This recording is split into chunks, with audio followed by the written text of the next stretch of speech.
উর্দুতে করে উর্দুরা, মাইনিয়াত করতা হুঁ, সবগুলি বিদাত, সবগুলি বিদাত নেই। তাকবীর দিয়ে নামাজ শুরু। আল্লাহ পাক যেন আমাদেরকে বুঝার তৌফিক দান করেন, সংশোধন করার তৌফিক দান করেন। যেসব ভাই বিদাতে রয়েছে আল্লাহ পাক তাদেরকে বিদাত মুক্ত হওয়ার তৌফিক দান করেন। আশা করছি তাদের কাছে যে তারা গোড়ামি না করে আর সত্য কথা, হক কথা মানতে যেন কোন রকমের দুনিয়াবি বাধা না হয়। আল্লাহ পাক যেন নবী সাল্লাল্লাহু আলাইহি ওয়াসাল্লামের নামাজ সবাইকে আদায় করার তৌফিক দান করেন। তারপরে নামাজ যখন শুরু করতে হবে তখন হাত উঠাতে হবে, যাকে বলে রফউল ইয়াদাইন। হাত কত দূর পর্যন্ত উঠাইতে হবে এই ক্ষেত্রে দুইটি হাদিস রয়েছে, দুইটি হাদিস আপনাদেরকে শোনাই, সুতরাং দুইটি জায়েজ রয়েছে। একটি হাদিস হচ্ছে ওয়াইল ইবনে হুজর রাদিয়াল্লাহু তাআলা আনহু, যে হাদিস রয়েছে সহিহ মুসলিমে, বলছেন আন্নাহু রাআন নবী সাল্লাল্লাহু আলাইহি ওয়াসাল্লাম রাফা ইয়াদাইহি হিনা দাখালা ফিস সালাত, যখন নামাজে প্রবেশ করলেন তখন হাত উঠালেন, কাব্বারা তাকবীর দিয়ে হাত উঠালেন। আর হাম্মাম একজন বর্ণনাকারী বলছেন হেয়ালা উজনাইহি, দুই কানের কাছাকাছি, তাহলে দুই কানের কাছাকাছি উঠার এই হাদিস আসলো। তারপরে কি করলেন, তারপরে আরেকটি মাসলা আছে, যেই মাসলাটি অত্যন্ত গুরুত্বপূর্ণ, কারণ এই ক্ষেত্রে অনেক ইখতিলাফ করে। সুম্মা ওয়াদা ইয়াদাহুল ইউমনা আলাল ইউসরা, তারপরে ডান হাত রাখলেন, ডান হাত রাখলেন কার উপর, বাম হাতের উপর, ডান হাত রাখলেন বাম হাতের উপর। তাহলে ডান হাতকে রাখতে হবে কার উপর, বাম হাতের উপর। এটি হচ্ছে স্পষ্ট মাসলা। তাহলে হাত ছেড়ে নামাজ পড়া যাবে না, হাত ছেড়ে নামাজ পড়া যাবে না। যেমন ভুল রয়েছে মালিকিদের মধ্যে, যেমন ভুল রয়েছে মালিকিদের মধ্যে, আহলে সুন্নাতের ভুলের কথা বলছি, বাকি শিয়াদের বা অন্যদের ভুল, যারা এই আকীদাতি পথভ্রষ্ট তাদের কথা আমাদের উল্লেখ করা প্রয়োজনই নেই। কিন্তু যারা আহলে সুন্নাত ওয়াল জামাত তাদের মধ্যে যে সহিহ হাদিস বিরোধী আমল আছে নামাজের ক্ষেত্রে, কমপক্ষে তার সংশোধন হওয়া জরুরি। কারণ তাদের আকীদা সহিহ থাকা সত্ত্বেও যদি নামাজে ভুল হয় তো মহা মুশকিল রয়েছে। তো নামাজ হাত ছেড়ে পড়া যাবে না। যেমন মালিকি সাধারণত আফ্রিকা দেশে বাস করে, তো আফ্রিকান লোকদের দেখা যায় অনেকে যে হাত ছেড়ে নামাজ পড়ে। এই হাত ছেড়ে নামাজ পড়া নেই, এটা তো মালিকিরা করে। কিন্তু আমাদের দেশের প্রখ্যাত বক্তা এবং তাদের এক বড় হুজুর, ওই বড় হুজুরের নামটা বলে দিচ্ছি, মনজুর নওমানী সাহেব, তার একটি উর্দুতে তর্জমা করেছেন একটি হাদিসের, হাদিস সংকলন করেছেন। ভারতের একজন বড় আলেম হানাফি মযহাবের, কিতাবের নাম হচ্ছে মাআরিফুল হাদিস, অনেকে শুনেছে হয়তো, মাআরিফুল হাদিস উর্দুতে তর্জমা করেছেন, বিভিন্ন মাসলা মাসাইলের হাদিসগুলি নিয়ে এসেছেন। আর তর্জমা করার পরে নিজের প্রত্যেকটি মাসলাতে টিকা চড়িয়েছে। আর টিকা চড়িয়ে যতগুলি মাসলায় ইখতিলাফ রয়েছে, মানে মতানৈক্য রয়েছে উলামা কিরামদের, ফুকাহা কিরামের, তিনি করেছেন কি, যেহেতু তিনি একটু জামাত ইসলামী ঘেঁষা ছিলেন, আর জামাত ইসলামীদের কাজ হচ্ছে সব ঠিক, এটাও ঠিক ওইটাও ঠিক, অসুবিধা নেই, হ্যাঁ, তাদের তরিকা এটা। মানে অন্য মুকাল্লিদরা যে একেবারে গোড়া না এটাই করব, যেমন অন্যান্য মুকাল্লিদরা রয়েছে তারা এটাই করব ধরে আছে শক্ত, তার চেয়ে একটু হালকা হয়েছে, কিন্তু সহিহ হাদিসের আমল করতে দেয়নি।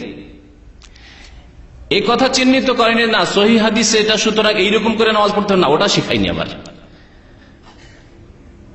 গর্ত থেকে গর্তের এক কিনারে রেখে দিচ্ছে, এই উদাহরণ ঠিক ফিট হবে এই মাআরিফুল হাদিসের উপর।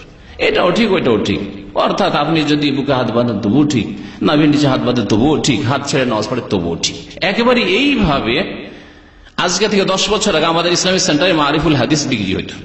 আমরা প্রথম যখন আসলাম, তো আমাদের উর্দু যে দায়ী ভাই আছে উনি হয়তো খেয়াল করেনি, আমি দেখলাম যে মুশকিল ব্যাপার, প্রত্যেকটা মাসলা এটাও ঠিক ওইটাও ঠিক। তো এইটি আমরা তো এর প্রচার করতে আসিনি, আমরা তো সঠিকটার প্রচার করব। তখন আমি রিপোর্ট দিয়ে বন্ধ করলাম যে এই কিতাব দিয়ে লাভ হবে না, কারণ সহি যেটা সেটা পাবে না মানুষ, দুর্বলটাও ঠিক আর সবলটাও ঠিক, এইরকম শিক্ষা দিয়েছে।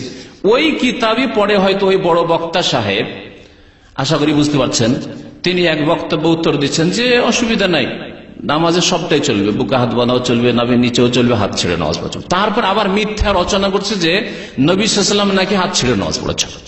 একেবারে ডাহা মিথ্যা কথা, একটি হাদিস দিতে পারবেন না যে নবী সাল্লাল্লাহু আলাইহি ওয়াসাল্লাম জীবনে হাত ছেড়ে নামাজ পড়েছে। হাত নাভির নিচে পড়েছেন এর জয়ীফ দুর্বল হাদিস রয়েছে, কিন্তু হাত ছেড়ে নামাজ পড়েছেন এর কোনো প্রমাণ নেই। তাহলে এই মাসলা আমরা জানতে পারলাম যে হাত বেঁধেছেন, ডান হাত, হাদিসের শব্দ শুনেন, সহিহ মুসলিমের হাদিস, সুম্মা ওয়াযা ইয়াদাহুল ইয়ুমনা আলাল ইউসরা, ডান হাত বামের ওপর রাখলেন, রেখে তাহলে বাঁধলেন, ছেড়ে নয়। এভাবে নামাজ পড়তে হবে। কোথায় বাঁধতে হবে সেই মাসলা আসছে আরেকটা, এখানেও সহি বাঁধা বাঁধতে হবে, যেভাবে নবী করিম সাল্লাল্লাহু আলাইহি ওয়াসাল্লাম নামাজ পড়েছেন। তাউস রাহমাতুল্লাহ আলাইহি তাবেঈ তিনি বর্ণনা করছেন যে কানা রাসূলুল্লাহ সাল্লাল্লাহু আলাইহি ওয়াসাল্লাম ইয়াদাউ ইয়াদাহুল ইয়ুমনা আলা ইয়াদিহিল ইউসরা, তিনি ডান হাত বাম হাতের উপর রাখতেন, সুম্মা ইয়াশুদ্দু বাইনাহুমা, এবং মজবুত করে ধারণ করতেন, এরকম ঢিলা ঢালা নয়, মজবুত করে ধারণ করতেন। আলা সাদরিহি, কোথায়? আলা সাদরিহি, সাদরিহি মানে বুকের ওপর, সিনার ওপর। ওয়া হুয়া ফিস সালাতে, নামাজের অবস্থায়, বাইরে নয়, অন্য কোন সময় নয়। ওয়া হুয়া ফিস সালাত, নামাজের অবস্থায় বুকের ওপরে ধারণ করতেন।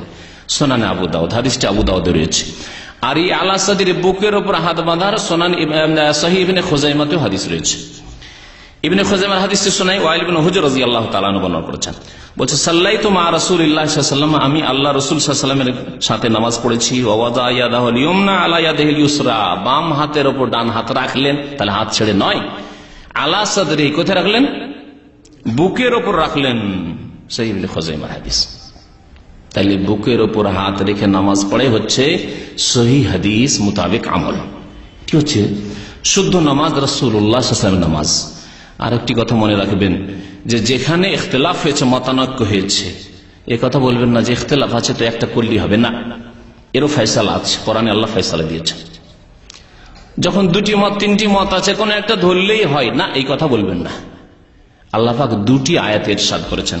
একটি আয়াত রয়েছে, ফাইন তানাজাতুম ফি শাইইন ফারুদ্দুহু ইলাল্লাহি ওয়া রাসূল, তোমাদের মাঝে যদি মতানৈক্য হয়, বিবাদ হয়, ইখতিলাফ হয়, দুটি মত, তিনটি মত হয়, নানা মত হয়, তাহলে কি করতে হবে? ফারুদ্দুহু, এই বিচার ফিরিয়ে দাও কার কাছে? ইলাল্লাহি, আল্লাহর দিকে, এবং রাসূল, রাসূলের দিকে। ইন কুনতুম তুমিনুনা বিল্লাহি ওয়াল ইয়াউমিল আখির, যদি তোমাদের আল্লাহর প্রতি ঈমান থাকে আর আখিরাতে ঈমান থাকে, তাহলে তোমরা বিচার কোথা থেকে নেবে? আল্লাহ এবং রাসূলের নিকট থেকে নেবে। তোমরা এই কথা বলবেন না যে এটাও চলে ওটাও চলে না।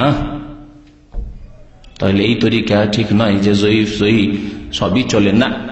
আল্লাহ পাক ফয়সালা নিতে বলেছেন আল্লাহ এবং রাসূলের কাছে। রাসূলুল্লাহ হাদিসে ফয়সালা পেয়ে গেলেন যে সাদরে, বুকে হাত বাঁধতে হবে।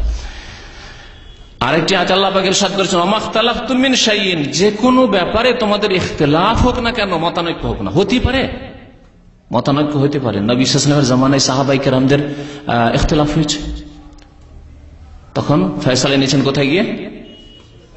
নবী সাল্লাল্লাহু আলাইহি ওয়াসাল্লামের কাছে গিয়ে। নবী সাল্লাল্লাহু আলাইহি ওয়াসাল্লাম যা বলেছেন মেনে নিয়েছেন। তার ইন্তেকালের পরে ইখতিলাফ হয়েছে, খোঁজ করেছেন, তাহলে সহিহ হাদিসে কি আছে, নবী সাল্লাল্লাহু আলাইহি ওয়াসাল্লাম এই ক্ষেত্রে কি বলেছেন বা কি করেছেন, এভাবে ফয়সালা নিয়েছেন। তার ওয়া মাখতালাফতুম মিন শাইইন, যে কোনো ব্যাপারে তোমাদের যদি ইখতিলাফ হয়, ফাহুকমুহু, তার হুকুম ফয়সালা কোত্থেকে নেবে? ইলাল্লাহ, আল্লাহর কাছে। আল্লাহর কাছ থেকে কোরআনের ওহী এসেছে এবং রাসূলুল্লাহ সাল্লাল্লাহু আলাইহি ওয়াসাল্লামের যে হাদিস এসেছে তাও ওহী। কোরআনে না পেলে হাদিস থেকে ফয়সালা নিতে হবে। তাহলে এই মাসলাগুলি